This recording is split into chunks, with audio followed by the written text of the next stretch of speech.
Maximum बच्चे आ चुके हैं, तो अब मैं आपको एनेटमी का आपको बता देता हूँ। विशान ने आपको फिजियो का बता दिया था सारा, आयजा ने आपको काइनेजोलॉजी का बता दिया, और अब मैं आपको एनेटमी का बता दूँ थोड़ा सा। इसमें 4 बुक्स हैं, मतलब 4 रीजन्स हैं। इसमें सबसे पहले आपने स्टार्ट करना है जनरल एनेटमी से, और सब बच्चों से रिक्वेस्ट है कि आप सब लोगों ने सबसे पहले जनरल एनेटमी भी पढ़नी है, अदरवाइज आपको एनेटमी की कुछ भी समझ नहीं आएगी। ठीक है, अगर आपकी बेस अच्छी होगी तो फिर ही आप आगे जो अपर लिम है, लोअर लिम है और जो बाकी रीजन है सेकेंड ईयर में आएंगे वो आप अच्छे से पढ़ सकोगे। ठीक है, तो आपने जो आपकी जनरल एनेटमी है वो मैं रिकमेंड करता हूँ 1 बुक से 2 बुक से, जितनी बुक से भी आप जनरल एनेटमी पढ़ सकते हो ना वो पढ़ो, क्योंकि वो आपकी बेसिक्स हैं। और जो अब मोस्टली रिकमेंड की जाती है वो है गुलाम अहमद की बुक। वो आपको व्हाट्सएप ग्रुप में उसकी पिक्चर सेंड कर दी गई होगी, वो आप देख लें। अगर आपने ली हुई है तो वेल एंड गुड, अगर नहीं ली हुई तो वो बुक लाजमी खरीद लें, क्योंकि उसमें बहुत अच्छे तरीके से और बहुत ईजी वर्डिंग में लिखा गया है। ठीक है, और एक और चीज़ आपने करनी है कि जो हमारा सिलेबस है ना, जो हमारा करिकुलम है यूएचएस का, उसको फॉलो करना है आपने। ये नहीं है कि आपको एक बुक मिल गई है और आप ए टू जी सारा पढ़ देंगे।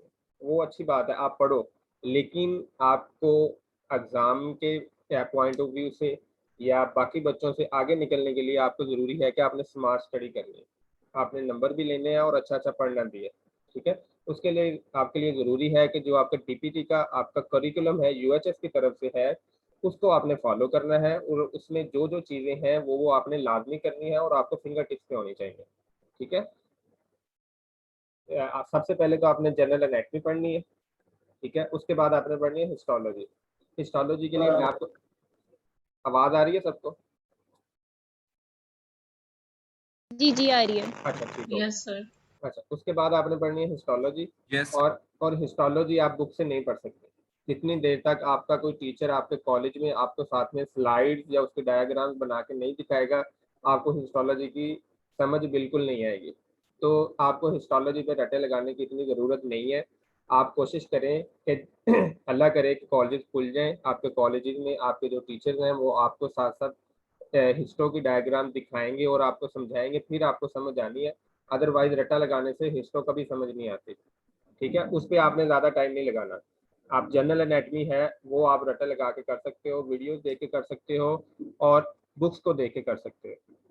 ठीक है, और इसके अलावा एक और इम्पोर्टेंट बुक जो इधर मेंशन नहीं हुई है वो है एटलस एनेटमी की बुक। एटलस एनेटमी की बुक इसलिए आपके लिए ज़रूरी है कि जो आपने अपर लिम और आपने जो लोअर लिम स्टार्ट करना है ना, तो उसमें बोन्स की, आर्टरीज की, वेन्स की वो डायग्राम्स बनी हुई है सारी। अगर आप साथ पढ़ते पढ़ते एटलस की बुक अपने साथ रखोगे ना तो आपको सारी चीज़ें समझ आ जाएंगी। और अपर लिम और लोअर लिम में जो सबसे ज़्यादा कंफ्यूज करती है वो होती है पोजीशन। ये सुपीरियर है, ये इंफीरियर है, ये मीडियल है, ये लेटरल है। ये पोजीशंस आपको उस वक्त ही समझ आती हैं अगर आपने जनरल एनेटमी अच्छे से पढ़ी हो। मैं इसलिए बार बार कह रहा हूँ जनरल एनेटमी इसलिए ज़रूरी है कि जनरल एनेटमी आपको आती होगी तो आपको एक बोन की पोजीशन का पता चलेगा कि ये पार्ट सुपीरियर में होता है कि इंफीरियर में होता है, मीडियल साइड पे कौन सा होता है, लेटरल साइड पे कौन सा होता है, वेंट्रल साइड कौन सी होती है और डोर्सल साइड कौन सी होती है। और उसके अलावा जो एक्सिस वगैरह वो भी विदाउट जनरल एनेटमी आपको समझ नहीं आएगी, और ये चीज़ें आपको काइनेजोलॉजी में भी कंफ्यूज करती रहेंगी अगर आप नहीं पढ़ोगे तो। ठीक है, अगर कोई चीज़ नहीं समझ आती तो वो हमसे पूछ लो। व्हाट्सएप ग्रुप इसलिए आपके लिए बनाया गया है ताकि आपको जो भी मुश्किल पेश आ रही है वो आप अपना जो भी क्वेश्चन है वो ग्रुप में शेयर करो, और विद इन 24 आवर जो उसका इंस्ट्रक्टर होगा वो आपको गाइड कर देगा। ठीक है, अब ये भी नहीं कि आपने अभी क्वेश्चन किया और 1 मिनट के बाद आपको रिप्लाई मिल जाए, थोड़ा सा हौसला भी करना पड़ता है, लेकिन विद इन 24 आवर आपको उसका रिप्लाई मिल जाएगा। ठीक है, अब एक जनरल एनाटमी होगी, हिस्टोलॉजी होगी, उसके बाद अपर लिम है और लोअर लिम है। इसमें आपने अपनी बोन से स्टार्ट करना है, बोन समझ आएगी तो उसके बाद फिर आगे काम चलेगा, अदरवाइज कुछ समझ नहीं आती। ठीक है, और बोन्स पढ़ने के लिए क्योंकि आप अभी अपने कॉलेजेस नहीं जा रहे, आपने अपनी एटलस की बुक लेनी है, वहाँ से साथ साथ देखते रहना है। आप तो ऑनलाइन यूट्यूब वगैरह पे अपना वीडियोस भी अवेलेबल होती हैं, वो सारा पूरा स्केच बना के दिखा देते हैं कि इस तरह बोन ये सुपीरियर पार्ट है, ये इंफीरियर है, ये अपना जो भी पार्ट है जहाँ-जहाँ पे अटैचमेंट हो रही है मसल की, नर्व की, आर्टरी की, वो सारा दिखा देते हैं।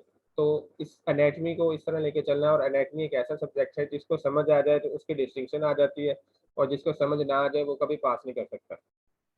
ये बहुत मज़े का सब्जेक्ट है एनाटॉमी का, और फर्स्ट ईयर, सेकंड ईयर में सारे बच्चों को ही पसंद होती है एनाटॉमी, ठीक है? तो और फर्स्ट ईयर का सिलेबस बहुत थोड़ा-सा है as compare to total 5 years, ठीक है? तो इसको अच्छे-अच्छे से पढ़ना है, अच्छे-अच्छे मार्क्स लेने हैं, ताकि आपकी बेस अच्छी बने, ठीक हो गया? तो अभी हम क्वेश्चन आंसर का सेशन स्टार्ट करते हैं। तो एक-एक बच्चा आपके माइंड में जो भी क्वेश्चन है वो पूछता जाए, जो रिस्पेक्टिव पर्सन होगा वो उसका आंसर कर दे। जी। सर जी, सर टीपी का करिकुलम आप सेंड कर सकते हैं ग्रुप में। जी वो आपको शेयर कर देंगे वो तो। तो वो जो सेशन खत्म होता है ना मैं आपको शेयर कर थैंक यू सर। कोई नहीं।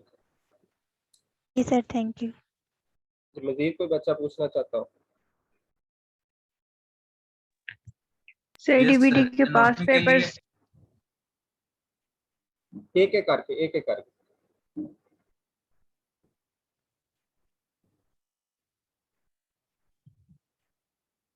अब डीपीटी के पास पेपर का क्या कहा आपने? सर वो कहाँ से मिल जाएंगे और उनका क्या किस नाम से किस उससे लेने हैं ठीक है, पेपर्स वगैरह ठीक है। यूएचएस के। डीपीटी के पास पेपर आपको ज़ुबैर बुक डिपो है अनारकली में, वहाँ से मिल जाएँगे।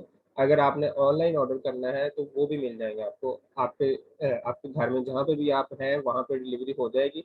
और ये हाफ़िज़ हेल्पर सीरीज़ के नाम से है डीपीटी पास पेपर फर्स्ट ईयर, हाफ़िज़ helper series DPT pass paper for first year, ठीक है? और ये अपना यूएचएस के ही है, तो आप ये कह सर के उनसे ले सकते हैं, ठीक है? Okay thank you.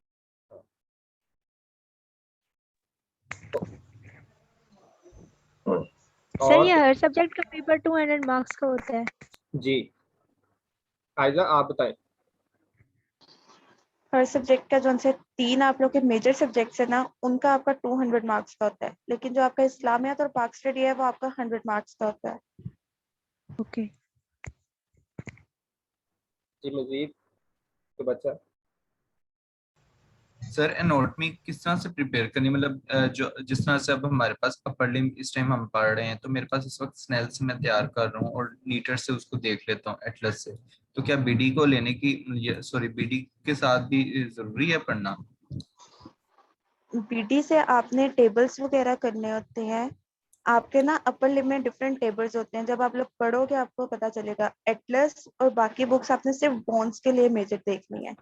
जो उनसे आपने टेबल की ओरिजिन इंसर्शन, मसल्स की ओरिजिन इंसर्शन आपने देखनी है ना, वो आपने बीडी से तैयार करनी है।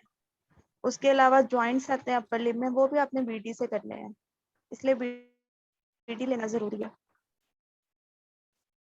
वो वाले जो आप कह रही हैं 12 मसल के, वो मेरे पास पढ़े हैं। अगर आपको केएलएम इजी लगती है करना तो आप केएलएम कर लो, लेकिन मोस्टली बीडी रिकमेंड की जाती है।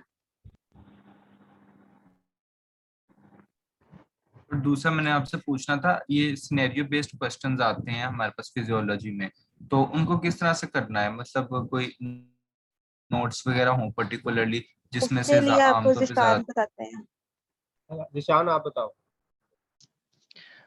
बेसिकली जो सिनेरियो बेस्ड आते हैं वो आपके जो से हैं मोस्टली बुक के क्लिनिकल जो से होते हैं, क्लिनिकल नोट्स वहाँ से ही आ जाते हैं। इसके अलावा अगर आपने उसको थॉरली प्रिपेयर करना चाहते हैं तो उसके लिए हर एक नर्व्स का जो सा है कोर्स है, उसमें आपने उसके डैमेज को याद रखना है हमेशा। जैसे कि कोई भी नर्व है, मीडियन नर्व लगा लेते हैं हम, तो उसका जो सा कोर्स है कहाँ से पास करती है, तो वहाँ पर उसके डैमेजेस को जो सा है ना वो आपने देखना है। ये जितने भी क्लिनिकल्स हैं मोस्टली आपके बुक में से हो जाते हैं, स्नेल में से ही हो जाते हैं। जैसे आपने बताया कि केएलएम है आपके पास, तो आप केएलएम से भी कर सकते हैं, उसमें भी क्लिनिकल बहुत अच्छे लिखे हुए हैं। तो बेसिकली जो क्लिनिकल पूछे जाते हैं वो नर्व्स और जो सा है वो वेस्ट के जो सा है ना उसके एतबार से पूछे जाते हैं, तो वो आपके वहाँ से होंगे। लाइक कि किसी भी पॉइंट पर डैमेज करवा के वो पूछ लेंगे कि नेक्स्ट पार्ट में क्यों सेंसरी या मोटर्स कौन सा होगा, अगर वेसल का होगा तो कहाँ पर जो सा है वो उसकी जो सी है ब्लड सप्लाई जो सी है वो आगे से इम्पेयर्ड हो जाएगी, तो इस लिहाज से वो होते हैं। तो इसके लिए आपको उसके कोर्स का याद करना ज़रूरी है, और साथ में जहाँ-जहाँ से कोर्स पढ़ते हैं आप, वहाँ-वहाँ क्लिनिकल्स भी आपको मेंशन है उसके। जो स्नेल के क्लिनिकल हैं वो ज्यादा प्रेफरेबल हैं कि केएलएम के? स्नेल के तो आपने कंप्लीट ही करने हैं, लेकिन केएलएम के ज़्यादा प्रेफरेबल है बिकॉज़ वो एक जो सा है वो रेफरेंस बुक भी समझी जाती है हमारी एक तरह से, और जो से है वो आपने वहाँ से करने हैं। Thank you. जी, मुझे कोई स्टूडेंट पूछना चाहता है। सर ये हमें बायोकेमिस्ट्री पढ़ा रहे हैं फर्स्ट ईयर में, तो ये तो सेकंड ईयर में है, तो रीजन क्या है इसकी, क्यों पढ़ा रहे हैं हमें अभी? कौन से कॉलेज में पढ़ा रहे हैं? रावलपिंडी मेडिकल यूनिवर्सिटी, तो वो आरएमयू। जी जी, वो इसलिए पढ़ाते हैं क्योंकि हमारी जो डीपीटी में है ना, वो जी बायोकेमिस्ट्री सर। पूरी की पूरी ही हमारी सेकंड ईयर में है, ठीक है। लेकिन जो ओके। एमबीबीएस का बीडीएस और बाकी है ना, उनकी हाफ हाफ होती है, हाफ फर्स्ट ईयर में होती है, हाफ सेकंड ईयर में होती है। तो वो सिलेबस कवर करने के लिए आपको पढ़ा रहे हैं, अदरवाइज उसका पेपर नहीं होना। अच्छा हाँ, ठीक सर। उसका आपका एग्जाम नहीं होना, एग्जाम आपका एनेटमी, फिजियोलॉजी, काइनेजोलॉजी, इस्लामिया, पाक स्टडीज का ही होगा फर्स्ट ईयर में, और बायोकेम पूरी का आपका सेकंड ईयर में एग्जाम होगा। पर सर बायोमैकेनिक्स वो नहीं बायोमैकेनिक्स पढ़ा रहे। वो पढ़ाएंगे आपको, उसका पेपर है, उसके 8 चैप्टर हैं आपकी बुक में से, वो आपको पढ़ाएंगे अभी। Okay sir. मजीद कोई स्टूडेंट? सर फिजिक्स एनाटॉमी का तो बता दिया, केएलएम है आपके पास और स्नेल वगैरह से आप कर सकते हैं, तो सर फिजियोलॉजी के जो सिनेरियो बेस्ड होते हैं वो?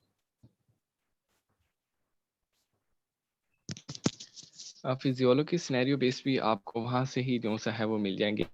हर एक चैप्टर के एंड पे जो सा है वो, जैसे कि अगर मसल्स वगैरह में देख लें या उसमें से देख लें, हम हार्ट में से देख लें, तो उसके रिथमियास वगैरह जो से हैं इस तरह के, उनमें से आपके क्लिनिकल्स बन जाते हैं। ब्लड में से आपके जो है वो एनीमिया वगैरह इस तरह के बन जाते हैं, और ये गाइटर में आपको मेंशन मिलेंगे वहाँ पर, तो मोस्टली वहाँ से कवर हो जाते हैं आपके। वो किसी डिजीज के रिलेटेड वो आपको एक सिनेरियो बनाकर दे देंगे, आपने जो सिम्टम्स बताए होंगे उनसे रिलेटेड जो है वो देखकर और डायग्नोस करना होगा उसमें। ये कौन से बुक में है, आप किस बुक की बात कर रहे हैं? मैं गाइटन की बात कर रहा हूँ। तो यानी हमें गाइटन का टेक्स्ट जो है उसी के लिहाज से हमें आएंगे? जी, उसी के लिहाज से आपको आएंगे।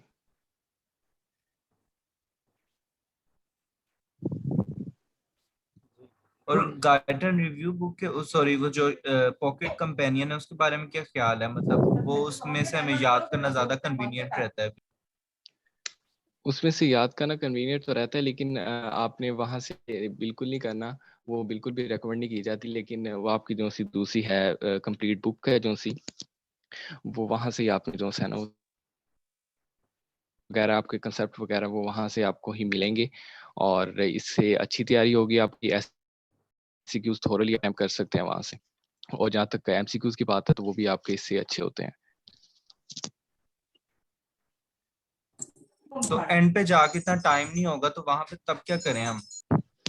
एंड पे जाके वही बताया कि आपने एक तो नोट्स जो बनाए होंगे वहां से आपकी एक अच्छी तैयारी हो जाएगी, और दूसरी बात के एक बुक बताई गई आपको फिरदौस की जो सी फिजियोलॉजी की बुक है, आपने वहां से भी जो सा है वो देख लेना, वो एक कॉम्प्रिहेंसिव बुक है, और वहां से एंड पे आपको तैयारी करने में आसानी होगी।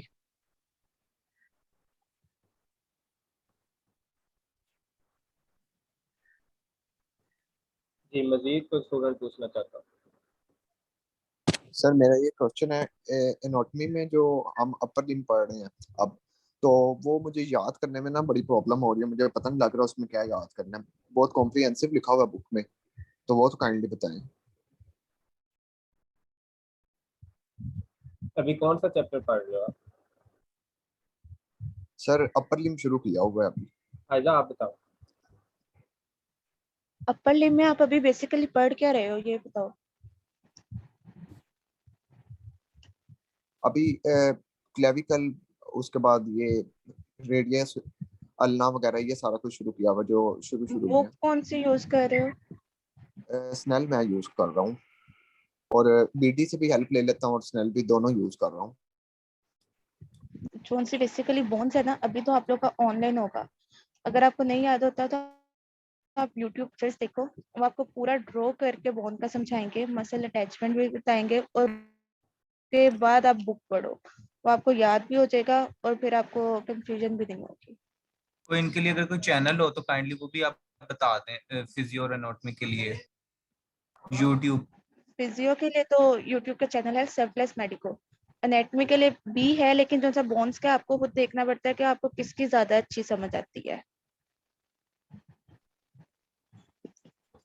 मैम ये जो इंडियन लेक्चरर हैं TCML द चर्ची मेडिकल लिटरेचर, वहाँ से काफी हेल्प हो जाती है एनाटमी की। तो वो ठीक है, वो टू द पॉइंट भी बताते हैं, एक चार्ट पे सारा आपको बोन का वो स्ट्रक्चर है वो भी बता देते हैं, उसकी अटैचमेंट्स। तो वो काफी हेल्पफुल हेल्पफुल रहेगा। हाँ। अगर आपको उनकी समझ आ जाती है तो ठीक है, आप उनके सुन लो। अभी आप ना प्रोफेशनल लाइफ में आप एंटर हो चुके हो। अभी जो था ना FSC तक, वो ये था कि आपको एक ही बुक मिली है, आपने उसके अलावा किसी और बुक को नहीं देखना। अब ये आपकी प्रोफेशनल लाइफ है। आपको किसी बंदे ने ये नहीं कहना कि आप एक स्नेल बुक लो और इसके अलावा आपने किसी को भी नहीं देखना। ठीक है। अब ये आप पे डिपेंड करता है कि आपने जो एक टॉपिक है वो आप यूट्यूब से याद करते हो, किसी टीचर से याद करते हो, किसी सीनियर से याद करते हो, किसी और बुक से याद करते हो। एग्जामिनर को ये चाहिए कि वो टॉपिक आपको आता हो, जो क्वेश्चन पूछा है उसका आंसर आपको आता हो। उसने ये नहीं देखना कि आपने स्नेल से पढ़ा है, आपने KLM से पढ़ा है, आपने BD से पढ़ा है, आपने किसी यूट्यूब चैनल से पढ़ा है, या आपने गूगल से पढ़ा है। उसको उस क्वेश्चन का आंसर चाहिए बस। तो ये चीज़ अब आप अपने माइंड से निकाल दें कि आपके पास एक ही बुक है, उसी को आपने पढ़ना है, उससे बाहर कोई क्वेश्चन नहीं आएगा। तो ऐसा नहीं होता। ठीक है। जो आपका करिकुलम है उसके अकॉर्डिंग आपको आने हैं क्वेश्चन, आपकी बुक्स के अकॉर्डिंग आपको क्वेश्चन नहीं आने।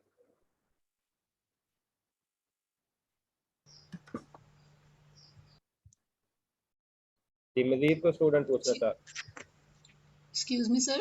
जी जी। सर जो SCQ की लेंथ होती है ये कितनी होनी चाहिए? लाइक ठीक। अगर हम SCQ सॉल्व कर रहे हैं तो कौन से पॉइंट्स माइंड ठीक में है। रख के उनको सॉल्व करना चाहिए? मारिया आप हो इधर? मारिया ताहिर। हाँ, इनका बताओ। देखिए, ये अब आपके बोर्ड के एग्जाम नहीं है कि आपको लेंथ देख के मार्क्स मिलेंगे। यहाँ पे अगर आप टू द पॉइंट आंसर लिख देंगे तो आपको मार्क्स मिल जाएंगे, चाहे वो एक लाइन में आप आंसर लिख दें, चाहे आप वो 2 पेजेस पे लिख दें। हाँ, ये होता है कि प्रेजेंटेशन मैटर करती है, तो जिसकी प्रेजेंटेशन अच्छी होती है उसको मार्क्स मिलते हैं। लेकिन अगर आप देखिए, अगर 1 नंबर का एमसीक्यू है, यानी वो 5 नंबर का ना, बाकी का 2-3 हिस्सों में डिवाइड कर देते हैं, 1.5 में, 2.5 में, 2 मार्क्स, 1 मार्क्स। तो आपको exact to the point answer देना होता है, उसमें लेंथ का कोई चक्कर नहीं होता है। आपने सही आंसर बताने, आपको उससे मार्क्स मिल जाएंगे। हाँ, अगर नहीं आता तो फिर मैं ये कहती हूँ कि छोड़ के ना हो कोई भी क्वेश्चन। नहीं भी आता तो अटेम्प्ट करने की कोशिश जरूर करो। फिर तो जाके आप लंबा कर ही लेते हो, लेंथ को कुछ नहीं तो पॉइंट आंसर करो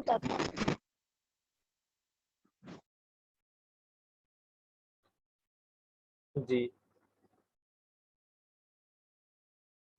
बेसिकली ना आपके UHS में जो सी ये है ना शीट्स आप लोग को दी होती है, आपने उसी शीट में अपना पेपर पूरा करना होता है। एक्स्ट्रा शीट्स आप लोग को नहीं मिलती, इसलिए आपने टू द पॉइंट आंसर लिखना होता है, ज्यादा लेंथी नहीं करना। कोशिश बस ये करनी है कि जितने मेन पॉइंट्स है ना वो आप लोग कवर कर दो।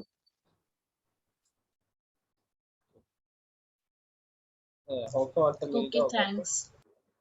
ठीक है। जी, मजीद को स्टूडेंट पूछना था।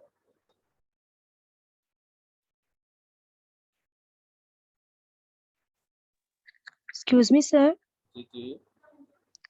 सर मैंने ये पूछना है कि हम फिजियोलॉजी के जो हम वो सीनियर ने बताया हमें कि गाइटन के हम नोट्स बना सकते हैं, तो काइंडली वो थोड़ा इलेबोरेट कर दे कि मतलब हम नोट्स कैसे प्रिपेयर करें। मतलब जिस तरह अब हम एक टॉपिक पढ़ते हैं डिटेल में, अभी जिस तरह आपने बताया हमारे पास काफी टाइम है, हम एक टॉपिक पढ़ते हैं, हम उसके नोट्स अपने लिहाज से कैसे बना सकते हैं। मतलब एट दी एंड अगर हम वो नोट्स या कम फिर दोस्त अगर हम कंपाइल करके पढ़ते हैं तो हमारी तैयारी हो जाए। जी, नोट्स के हवाले से ये है कि मैंने आपको पहले भी बताया था कि आपने पूरी की पूरी बुक के तो नोट्स बन नहीं सकते, और जितना भी टेक्स्ट लिखा है, हर एक टेक्स्ट, हर एक टॉपिक को तो आपने कवर करना नहीं है। आपने वही अपने टीचर्स, अपने इंस्ट्रक्टर्स आपसे वहाँ से आपने देखना है कि कौन-कौन से टॉपिक्स इम्पोर्टेंट हैं। हमें कौन से यूएचएस पॉइंट ऑफ व्यू से करने ज़्यादा इम्पोर्टेंट है, तो आपने उनकी एज़ क्वेश्चन के पैटर्न पर जो है ना, वो एक नोट्स बनाने हैं। लाइक आपको आपके फर्स्ट चैप्टर में से देख लेते हैं कि वहाँ में से एक है नेगेटिव फीडबैक का एक क्वेश्चन है। तो वहाँ पर आपने उसको जैसे बुक में तो कंप्लीट एक पैराग्राफ की फॉर्म में लिखा होगा। आपने उसमें क्या करना है कि आपने सबसे पहले उसकी एक डेफिनिशन टाइप लिखनी है, रिमेनिंग आपने उसकी एग्ज़ाम्पल्स लिखनी है। उसके बाद उनको थोड़ा-सा जो है एग्ज़ाम्पल्स को इलैबोरेट करना है। इसमें एक पेट क्वेश्चन है वो विशियस साइकिल वाला भी आपका। तो इसमें क्या है कि वो एक पैराग्राफ की फॉर्म में लिखा हुआ है। अब आप पैराग्राफ पढ़ने बैठे हैं तो वहाँ पर आपका बहुत ज़्यादा टाइम भी कंज़्यूम होगा, और वहाँ पर जो-सा है प्रूफ में भी आप जो है वो पूरा का पूरा इस तरह इतना ज़्यादा टेक्स्ट नहीं लिख सकते। आपके पास एक तो टाइम इतना नहीं होता, और आपने क्वेश्चन का आंसर जो है वो टू द पॉइंट करना होता है। तो यहाँ पर क्या होता है कि आपने पहले से ही उस क्वेश्चन का जो-सा आंसर है वो कॉम्प्रिहेंसिव करके अपने नोट्स में लिख लेना है। लाइक आपको एक पॉजिटिव फीडबैक का आया क्वेश्चन, आपने पहले उसकी डेफिनिशन लिखनी है, एग्जांपल्स लिखनी है, एग्जांपल को थोड़ा-सा एलैबोरेट करना है। और हम फिजियोलॉजी में एक प्लस पॉइंट जो-सा होता है वो जो-सी एसईक्यू की जो-सी क्वालिटी होती है उस पे बड़ा डिपेंड करता है कि आपने भी आपकी बुक में देखेंगे जगह-जगह आपको चार्ट बने दिखेंगे, आपको ग्राफ दिखेंगे, और जो-सा एग्जामिनर को ये जो-सी चीज़ें हैं ना वो ज़्यादा ट्रैक करती हैं। तो आपने इन चीज़ों को अच्छे से याद करना है, और जब आप इन चीज़ों को बनाते हैं अपने पेपर में अच्छे तरीके से, तो उसके बहुत ज़्यादा आपको प्लस मार्क्स मिलते हैं। तो इन चीज़ों का आपने ख़्याल रखना है, और इन चीज़ों की प्रैक्टिस करनी है ग्राफ्स वग़ैरह की। और इसके अलावा जो है वो आपने जब इसको कॉम्प्रिहेंसिव करके पहले से ही अगर आप लिख लेंगे क्वेश्चन को, तो वो आपको लेटर ऑन जो है वो काफ़ी हेल्पफुल रहेगा। तो इसके अलावा कोई क्वेरी होगी तो पूछ लें आप।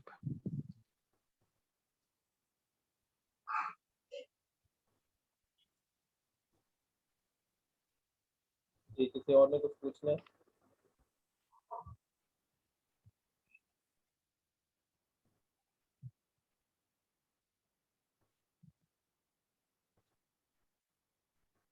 अच्छा, एक बच्चे ने अपना क्वेश्चन भेजा हुआ था मुझे।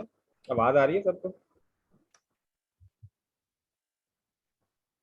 जी आ रही है। अच्छा, उसने भेजा हुआ था कि जब हम अपनी पूरी डीपीटी कर लेंगे 5 इयर्स की, तो उसके बाद हमें प्रैक्टिस के लिए एमएस करना ज़रूरी है या हम अपनी प्रैक्टिस कर सकते हैं इंडिपेंडेंटली? तो उसका आंसर मैं करता चलूँ कि ये जो आपकी फिजियोथेरेपी की डिग्री है, डॉक्टर ऑफ फिजियोथेरेपी, ये एक इंडिपेंडेंट है। आप अपनी फिजियोथेरेपी के बाद अपना इंडिपेंडेंट काम कर सकते हो, ठीक है? इसके लिए आपको एमएस करने की ज़रूरत नहीं है। एमएस अगर आपने हायर स्टडीज़ करनी है, तो एमएस 5 से 6 डिसिप्लिन में हो रहा है, ठीक है? तो आप एमएस कर सकते हो, लेकिन आपकी इंडिपेंडेंस प्रैक्टिस के लिए एमएस ज़रूरी नहीं है। आपने जो डीपीटी की है, इसी बेस पे आप अपना प्राइवेटली काम कर सकते हो, किसी प्राइवेट हॉस्पिटल में काम कर सकते हो। अगर कोई आपकी गवर्नमेंट की जॉब आती है, तो आप गवर्नमेंट की जॉब कर सकते हो। किसी कॉलेज में टीचिंग कर सकते हो जो फिजियोथेरेपी का है, या किसी जिम सेंटर में काम कर सकते हो, किसी रिहैबिलिटेशन सेंटर में काम कर सकते हो। तो इसके लिए आपको एमएस करने की ज़रूरत नहीं है। जस्ट आपकी जो फिजियोथेरेपी की डिग्री है, डीपीटी की डिग्री है, उसी बेस पे आप अपना काम कर सकते हो, ठीक है? मज़ीद किसी का कोई हो क्वेश्चन?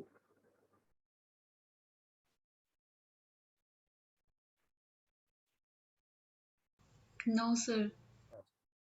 चलें ठीक है। आप हमारे हाफ़िज़ अल सीरीज़ का हमारा पूरा एक सोशल मीडिया प्लेटफ़ॉर्म है, उस पे हमारा फ़ेसबुक पेज भी है, हमारा इंस्टाग्राम पेज भी है, हमारा यूट्यूब चैनल भी है, और हमारा ट्विटर अकाउंट भी है, और इस तरह हमारे व्हाट्सएप ग्रुप्स भी हैं, ठीक है?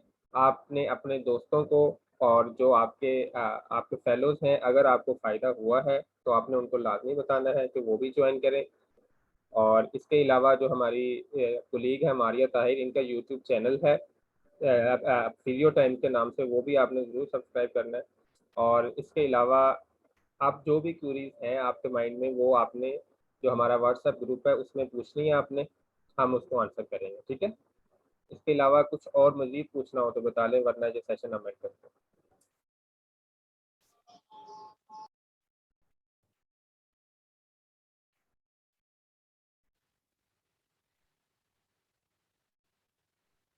चलें, थैंक यू। मैं सबसे पहले तो जो हमारे इंस्ट्रक्टर थे मारिया ताहिर, उनका शुक्रिया अदा करता हूँ। उसके बाद हाफिज़ा वर्दा ताहिर, उसके बाद दिशान अनवर, उसके बाद आयदा रियाज। और आयदा रियाज ने ये सारी जो हमारी जो स्लाइड थी, ये आयदा रियाज ने ही तैयार की थी। और मैं इनको कांग्रेचुलेशन कहता हूँ कि ये सेशन अल्हम्दुलिल्लाह बहुत अच्छा गया है और इसका स्टूडेंट्स को फ़ायदा हुआ होगा। चलें, थैंक यू। थैंक यू हाफिज थैंक यू सर।